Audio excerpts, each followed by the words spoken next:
All right, praising God this time for the way in which he can help us set, as we say from time to time, reasonable expectations. Let's call Mark chapter 2 great questions. Understanding that, it reminds me of the way that increased attention, even good attention, can come with increased scrutiny, as chapter 2 is going to closely resemble Matthew chapter 9. And so the fact that it's almost a one-to-one correlation hopefully will keep me from having to refer back as much to Matthew's gospel as this one talks about at least three things that we saw back in Matthew. The first one being in verses 1 through 12, the healing of a paralytic. This time getting more information to help us understand that as he comes back to Capernaum, close enough to the land where I think he was raised for them to say, as it appeared that he was coming back home. Once again, we're going to see those great crowds gathering again in verse 2. And many were gathered together so that there was no more room, not even at the door. And he was preaching the word to them, understanding that there was a paralytic who needed help. They couldn't get him in because of the crowds. They lowered him through the roof, and seeing the faith demonstrated by their creativity, ingenuity, I don't know what to call it, but the lengths to which they were willing to go to get him there, God wasn't necessarily, Jesus wasn't necessarily impressed as much as he noted that their faith was one of the reasons why he got his healing. Understanding that, it's going to raise questions because he is specifically going to phrase it in the form of forgiving the man's sin, which is going to raise the first of our, we'll call it great questions, because they're not so much, I would say, catty, or they're not taking the tone of condemnation yet, as much as they may raise suspicion, but it's going to get worse, as we'll see in later chapters. For now, he's going to address them as reasonable questions, even though he does kind of take a tone with them back in Matthew's gospel. Either way, bottom line is in verse 6, is going to say, now some of the scribes were sitting there questioning in their hearts, why does this man speak like that? He is blaspheming. Who can forgive sins but God alone? And immediately Jesus, perceiving in his spirit that they were questioned, that they thus questioned within. I'm skipping forward. He'll say, why do you question these things in your hearts? Going on to say, so that you understand the Son of Man has the authority to forgive sins.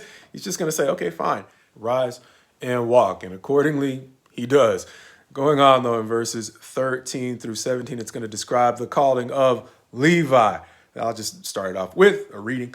Verse 13, he went out again beside the sea, and all the crowd was coming to him, and he was teaching them. And as he passed by, he saw Levi, the son of Alphaeus, sitting at the tax booth, and he said to him, follow me. And he rose and followed him, leading to, as we can sometimes see in our own lives, the influence of one individual can cause others to follow as well. And that can sometimes provide a negative influence over others. But this time, it's a pretty positive influence. However, it's going to raise the second set of questions, or the second question that we see in this chapter, and that being the famous question, why does he eat with tax collectors and sinners? Giving him the opportunity to help them understand why he's here. He's not simply doing impressive things to create great crowds. He is there to help heal people and to help them understand why they might have been lacking both physically and spiritually and emotionally in the first place.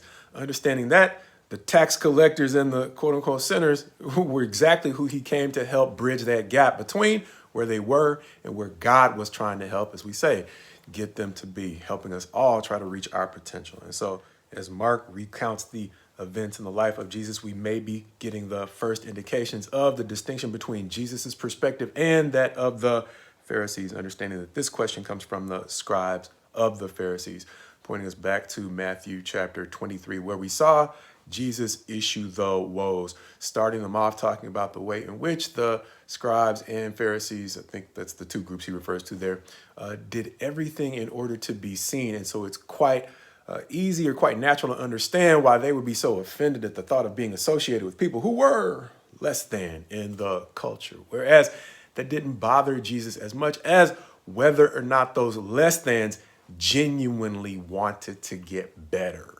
Understanding that, in verses 18 through roughly 22, we're going to see the last great question, I'll call it, that we get in this chapter, where he's going to get a question about fasting, where it's going to seem that his disciples just don't seem to be as dedicated as everybody else's, John's and even the Pharisees, understanding that they're not fasting right now, at which point he is going to let them know that they will be fasting, even though he's not going to specifically tell them that.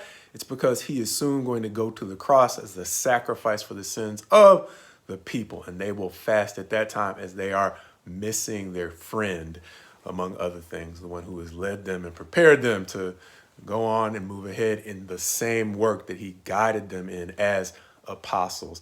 We'll see them called apostles in a very few chapters. However, this chapter is going to end up in verses 23 through 28 in a story that corresponds to what we saw in Matthew 12. It's going to seem to mark the transition between great questions becoming great denial, because as we mentioned, his presence is going to naturally provoke a distinction in the crowds, those who see his potential as opposed to those who are threatened by his potential. And we're going to see those who are threatened by his potential, once again, looking for the worst in the things that he is doing, this time specifically in what his apostles are doing in picking heads of grain on the Sabbath, understanding that, as we have mentioned, the law had a provision for landowners who grew crops to leave a portion for sojourners and widows and the poor, etc. And so the Pharisees were choosing to interpret the law to mean they could not pick enough to feed themselves on the Sabbath because that's work.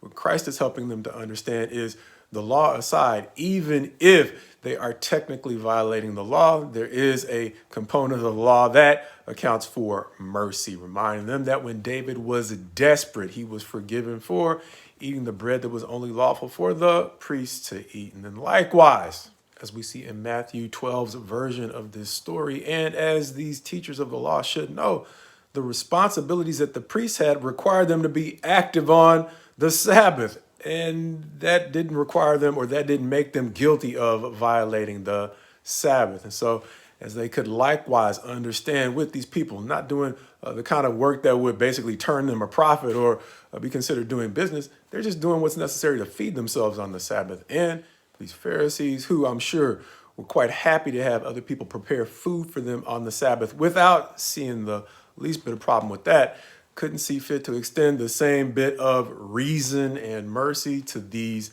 disciples of Jesus, reminding us once again of what we stated at the beginning, the way in which his increased popularity brought increased scrutiny, some of it relatively healthy, understanding in life. There are times when we're going to do things, and the more attention we get, the more reasonable questions it might raise. But Mark chapter 2 gives us another chance to understand why it can be so important to ask God to help us deal with both the reasonable inquiries into the things that we are doing, and to handle those responses that are a lot more akin to nitpicking, or as we sometimes say, just flat out trolling.